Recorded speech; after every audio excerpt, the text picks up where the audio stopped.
Hi, good morning. Welcome to the Joy Business Report. Coming up this morning, prices of petrol and diesel may stay same or go down marginally in the next 15 days, but LPG to witness biggest fall in recent times. Also, pressure on Ghana cedi mounts after losing about 9% in value last week. And Institute of Economic Affairs joins calls for government to implement fiscal adjustments proposed by IMF to restore economic stability. Details coming up.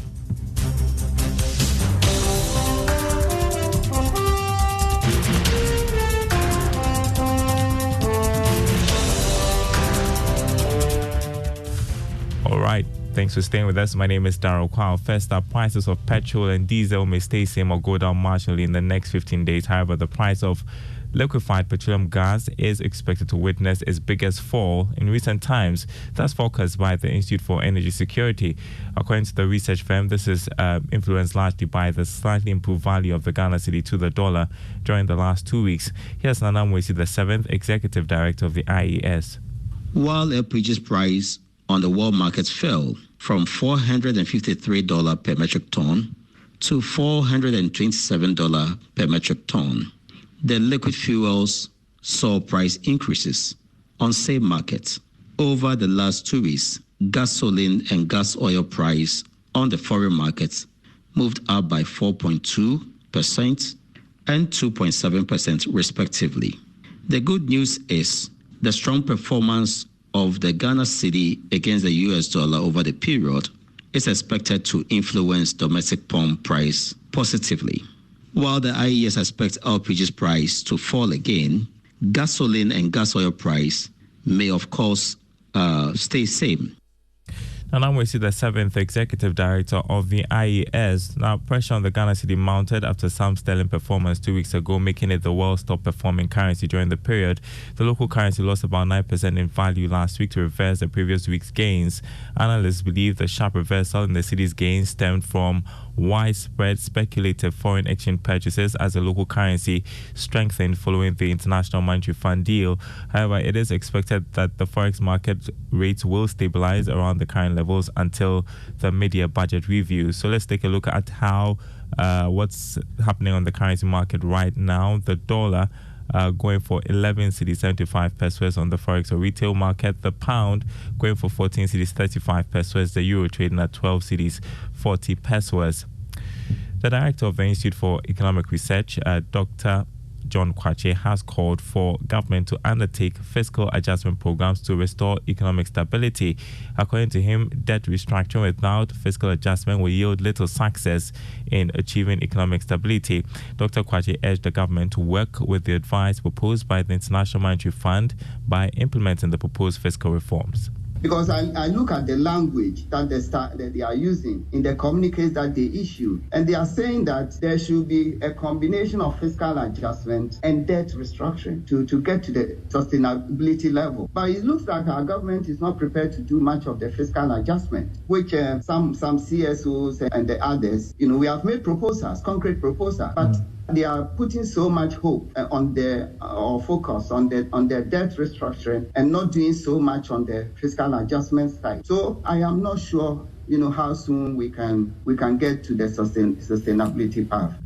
Dr. John Kwache is director of the Institute of Economic Affairs. Now, government is taking some extra measures to limit the amount of debt that can be incurred by any administration.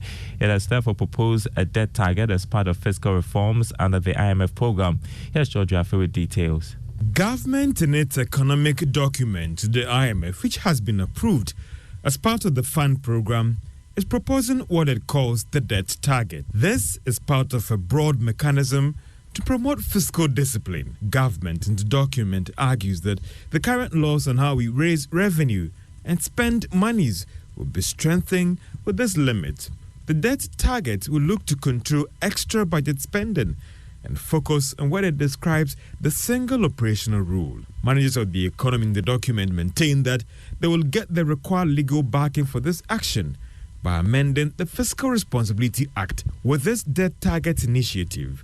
The move, government believes, could prevent the situation where the country's debt might reach unsustainable levels and lead to another debt restructuring program. Government in the document is also proposing to reform the existing Fiscal Advisory Council, which will help play a more active role and assessing the realism of macro-fiscal projections ahead of the budget approval. There are also plans to ensure that all ministries, departments and agencies do their financial reporting and expenditure through the Gift Mix program. The move will help track expenditure of all these institutions. Government is also assuring to publish all fiscal strategy and risk in line with the public financial management regulations. That was George Affe with that report. Now, the Ghana Union of Traders Association, GUTA, is doubtful it would reduce prices of goods following the lifting of restrictions at the country's borders. According to the association, the high macroeconomic fundamentals are still stifling growth. Hence, any attempt to reduce prices will further worsen their plight. Dr. Joseph Obeng is president of GUTA and has been speaking to Joy Business. Prices of goods and services are tied up to the economic indicators, exchange rate, interest rate, and the inflation. So if there's no improvement here, then of course we are not going to see any improvement in the prices positively to affect the consuming public. It's as simple as that. So we have to do everything possible to reduce the cost of doing business, and that we don't have to do unnecessary speculation that price is going to go down or up. These are tied up to these indicators that I've mentioned. If inflation is high, if interest rate, cost of borrowing is over 40%, if exchange rate is also high, it's very volatile these days. It goes down and it goes up. There's no stability in there. If there's stability, then of course it will also affect prices positively.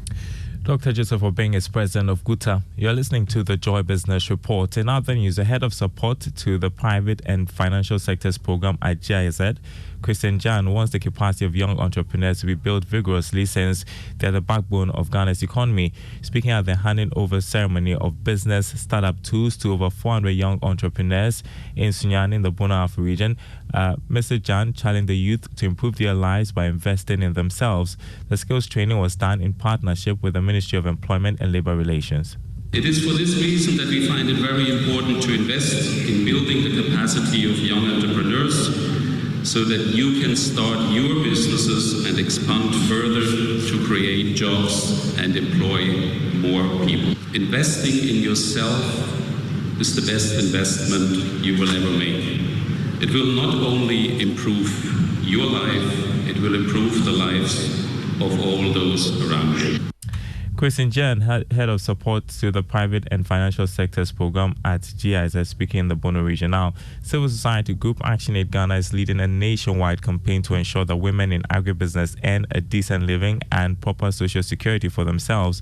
The move is part of its decent work principles, which were adopted by Action Aid Global. Speaking at a media engagement, head of communications at Action Aid Ghana, Esther Ohinewa Brown, called for enhanced policies to ensure that women in agribusiness benefit more from social interventions. Unfortunately, the vulnerable people in the communities who are supposed to be the beneficiaries of these social protection schemes are not the ones receiving the social protection schemes. Unfortunately, it is those who are politically connected in these communities who are the ones accessing these social protection schemes. And so it means that there's a problem in terms of the targets, in terms of the beneficiaries, because at the end of the day, the social protection policies gives the right direction as to who should be the beneficiaries of these social protection schemes. So our call is for the Ministry of Gender and Social Protection, Children and Social Protection, to run an impact assessment or to run a beneficiary assessment. Who are the people receiving these social protection schemes? Esther Ohinewa Brown there, head of communications at Action Aid Ghana. Next, Investor Eye. Today we bring you some measures to take to protect colleagues at the workplace after clicking suspicious investment links. Listen to Joseph Kokwe, who is lead in charge of cybersecurity